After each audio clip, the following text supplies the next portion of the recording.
کیا آپ بھی ذہن کی منفی قید میں مبتلا ہیں؟ اگر ایسا ہے تو آئیے اس کا حل دیکھتے ہیں کہ کیا ہے۔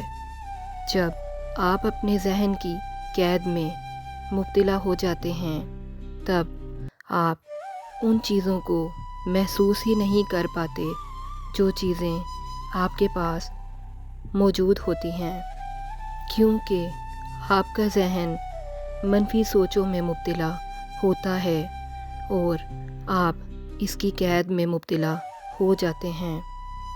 اگر آپ کو کچھ اصول بتائے جائیں جن پر عمل کرتے ہوئے آپ اس قید سے رہائی یقینی طور پر پا جائیں گے تو کیا آپ جاننا چاہیں گے؟ اگر ہاں تو آئیے شروع کرتے ہیں اور جانتے ہیں کہ وہ کون سے اصول ہیں جن پر عمل کرتے ہوئے آپ قید سے آزاد ہو جائیں گے انشاءاللہ۔ شکر گزاری یہ وہ احساس ہے جو کسی مہربانی پر یا کسی نعمت کے ملنے پر ہم محسوس کرتے ہیں۔ یہ ایک لہر ہے جو آپ کے اندر سے نکل کر آپ کی زندگی کو بدلنے کی قوت رکھتی ہے۔ کیا آپ شکر گزاری کرتے ہیں؟ اگر آپ ایسا کرتے ہیں تب بھی آپ کو ان اصولوں کی ضرورت پڑے گی، کیونکہ شکر گزاری کرنے والے کی وہ شکر گزاری کی کیفیات مسلسل رہیں۔ اس کے لیے ضروری ہے کہ شکر ادا کرنے والے لوگوں کی صحبت اختیار کی جائے اور زیادہ سے زیادہ ان کیفیات کو خود پر طاری رکھا جائے۔ فرض کریں آپ کی زندگی ایک باغ کی طرح ہے، اس میں کبھی جھاڑیاں اور کانٹے دار درخت بھی اگتے ہیں اور پھلدار درخت بھی۔ اس باغ میں جہاں کانٹے اور جھاڑیاں ہوں وہاں غور کی کیفیات کو خود پر طاری کرتے ہوئے یہ سوچ لیں کہ یہ کانٹے پھولدار درختوں کا حصہ ہیں اور جھاڑیاں اس باغ کا حصہ ہیں۔ یہ سب اللہ تعالیٰ کی قدرت سے وجود میں آئے ہیں۔ اللہ ہمیں کیا سکھا رہا ہے اپنی قدرت کو ظاہر کر کے؟ ایسے میں ہمیں یہ غور کرنا ہے۔ جب آپ غور کی کیفیات کو خود پر طاری کر لیں گے تب آپ دیکھیں گے کہ اللہ نے کانٹے کی سختی اور پھول کی نرمی اور خوبصورتی دونوں واضح کر دی ہے۔ سخت کانٹوں سے درخت پھوٹ کر نکلتا ہے اور اللہ کی قدرت کو ظاہر کرتا ہے، اور پھر اس درخت سے پھل پھول اور رنگ رنگ کے میوے جات بھی۔ اللہ کریم نے ہمیں سکھایا ہے کہ زندگی بھی باغ کی مانند ہے، یہاں کبھی دکھ اور کبھی سکھ، اور کبھی دھوپ اور کبھی چھاؤں، اور درد اور سکون کی کیفیات آتی رہیں گی۔ ایسے میں آپ نے کیا کرنا ہے؟ آپ نے شکر گزاری کو اپنی زندگی کا ساتھی بنا لینا ہے۔ جب آپ زندگی میں دکھ کی کیفیات سے گزر رہے ہوں تب آپ کے دل میں یہ یقین پختہ ہو کہ یہ دکھ بھی اسی کانٹے کی مانند ہے جس کے پھوٹنے کے بعد خوبصورت پھل پھول اور یہ باغ وجود میں آئے۔ جیسے بیج پھوٹ کر پودا بنتا ہے اور پھر اس پودے میں کانٹوں کے ساتھ پھل پھول میوے جات اگتے ہیں، اسی طرح آپ کی زندگی میں بھی کانٹے کسی دکھ کے آنے کی خبر نہیں ہوتے، بلکہ خوبصورت زندگی کی ابتدا ہوتے ہیں۔ اس دکھ کی کیفیات میں جب آپ اپنے ذہن کو مثبت رکھتے ہوئے شکر گزاری کرتے ہیں تب آپ ان انعامات کو محسوس کر لیتے ہیں جو آپ کی زندگی میں پہلے سے موجود ہیں اور جو آئندہ ملنے والے ہیں۔ شکر گزاری وہ نظر ہے جو آپ کو آپ کی زندگی میں ارد گرد موجود نعمتوں کو دیکھنا سکھاتی ہے، جیسے آپ کی سانس کا چلنا، آپ کے وجود میں موجود نظام جو اللہ کے امر سے چل رہا ہے۔ آپ کا سوچنا اور آپ کا چاہنا اور پھر آپ کی زندگی میں موجود ہونے والی ہر ہلچل سب کو محسوس کرتے ہوئے جب آپ شکر گزار ہوتے ہیں تب آپ کامیابی کے راستے چل پڑتے ہیں اور کامیابی آپ کو مل کر ہی رہتی ہے۔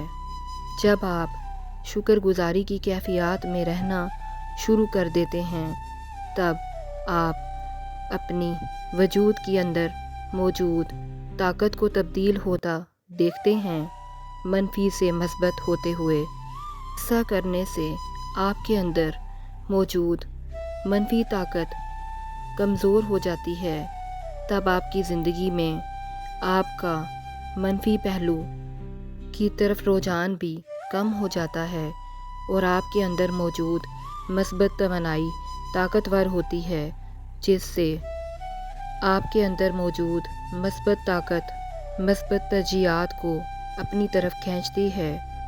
یہ سب آپ آسانی سے کیسے کر سکتے ہیں؟ یہ سب محض ایک خیال نہیں ہوتا بلکہ مثبت طاقت کے مضبوط ہونے سے آپ کے دماغ میں ایک رد عمل شروع ہو جاتا ہے۔ آپ کے دماغ میں شکر گزاری کی طاقت موجود ہونے سے آپ کا دماغ آپ کے وجود کو پازیٹیو سگنل دینا شروع کر دیتا ہے۔ یہ بالکل ایسے ہی ہے جیسے آپ کا دماغ آپ کو خوشی کے سگنل دے رہا ہو۔ جب آپ مسلسل شکر گزاری کی کیفیات میں رہنے لگتے ہیں تب آپ اپنے دماغ کو ان مثبت کیفیات کے لیے مضبوط بنا رہے ہوتے ہیں۔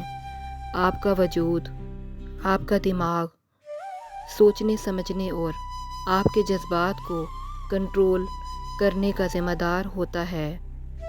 جتنی مثبت سوچیں آپ کے دماغ میں مضبوط ہوتی ہیں اتنی ہی آپ اپنے مثبت خیالات اور جذبات پر پختگی پا لیتے ہیں۔ اس کے برعکس دماغ اندر ہی اندر ایسے سیل بناتا ہے جو آپ کے اندر ڈر اور خوف پیدا کرتے ہیں۔ جب شکر گزاری بڑھنے لگتی ہے تب یہ خوف اور ڈر والے سیل کمزور ہونے لگتے ہیں۔ اس سے ثابت ہوا کہ جو لوگ شکر گزاری کی کیفیات میں رہتے ہیں ان کی نیند بہتر ہوتی ہے، سٹریس لیول کم ہوتا ہے، ان کا دفاعی نظام مضبوط ہوتا ہے۔ آپ کے اندر موجود منفی اور مثبت پہلو ایک بیج کی مانند ہیں۔ آپ جس بیج کو زیادہ پانی دیں گے وہی زیادہ طاقتور ہو کے اگے گا۔ یعنی اگر آپ نے شکر گزاری پہ محنت کی ہے تو مثبت اثرات زندگی پہ واضح ہو جائیں گے، اور اگر آپ نے ناشکری کے بیج کو پانی دیتے رہے ہیں تو آپ کی زندگی میں منفی پہلو ظاہر ہو جائیں گے۔ شکر گزاری منفی پہلوؤں کو توڑنے کا نام ہے۔ یہ آپ کی توجہ کو کانٹوں سے ہٹا کر پھول پھل کی طرف لانے کا عمل ہے۔ جب آپ یہ کرنے لگتے ہیں تب آپ کو احساس ہوتا ہے کہ آپ کی زندگی میں صرف کانٹے نہیں تھے بلکہ پھول پھل بھی موجود تھے۔ شکر گزاری آپ کو ان پھلوں کا ذائقہ محسوس کرواتی ہے اور یہ ایک مثبت توانائی بن جاتی ہے، یہاں تک کہ آپ اپنی زندگی میں ہونے والی ناکامیوں پر بھی شکر گزار ہونے لگتے ہیں، کیونکہ آپ یہ جان لیتے ہیں کہ انہیں ناکامیوں نے آپ کو انمول سبق دیے ہیں۔ آج رات جب آپ سونے کے لیے لیٹیں تو آپ 3 ایسی چیزوں کے بارے میں سوچیں جن پہ آپ شکر گزار ہیں۔ یہ ضروری نہیں بہت بڑی سوچیں ہوں، بلکہ آپ اپنے وجود میں چلنے والے سانس کی سوچیں کہ یہ چل رہا ہے جس سے یہ زندگی رواں دواں ہے۔ صرف سوچنا نہیں ہے بلکہ محسوس کریں اور اس احساس کو اپنے وجود میں پھیلنے دیں۔ یہ آپ کا پہلا قدم ہے۔ صرف چند دن یہ مشق کرنے سے آپ کی زندگی میں بڑی تبدیلی آ سکتی ہے۔ دوسرا طریقہ یہ ہے کہ جب بھی آپ باہر نکلیں اپنے ارد گرد کی دنیا کو شکر گزاری کی نظر سے دیکھنا محسوس کرنا شروع کر دیں۔ آسمان کے رنگ کو دیکھیں، درختوں کو محسوس کریں، لوگوں کے چہرے دیکھیں۔ آپ کو احساس ہوگا کہ یہ دنیا خوبصورتی سے بھری ہوئی ہے اور آپ اس دنیا کا ایک حصہ ہیں۔ یہ مشق آپ کو موجودہ حال میں کامیابی سے جینا سکھاتی ہے، آپ کو آپ کے خیالات کی قید سے نکال کر حقیقت کی خوبصورتی سے جوڑتی ہے۔ تیسرا اور اہم اصول، لوگوں کا شکر ادا کرنا شروع کر دیں، صرف اپنے دل میں نہیں بلکہ الفاظ میں۔ اپنے والدین کو، اپنے دوستوں کو، اپنے زندگی کے ساتھی کو یہ بتائیں آپ ان کی موجودگی کے لیے شکر گزار ہیں۔ یہ ایک طاقتور عمل ہے جو دینے سے بڑھتا ہے۔ شکر ادا کرنے سے زیادہ مضبوطی آتی ہے اور یہ طاقت آپ کے اندر زیادہ ہوتی ہے۔ یہ مشق ہو سکتا ہے آپ کو شروع میں مشکل لگے کیونکہ آپ کا دماغ اس کا عادی نہیں ہے۔ یاد رکھیں، آپ ایک نئی عادت ڈال رہے ہیں۔ شکر گزاری کوئی منزل نہیں ہے بلکہ یہ ایک سفر ہے جس کے ذریعے آپ اپنی زندگی کو دیکھنے کا انتخاب کرتے ہیں۔ جب آپ شکر گزاری کا انتخاب اپنی زندگی میں کر لیتے ہیں، اسی دن آپ کی زندگی بدلنا شروع ہو جاتی ہے۔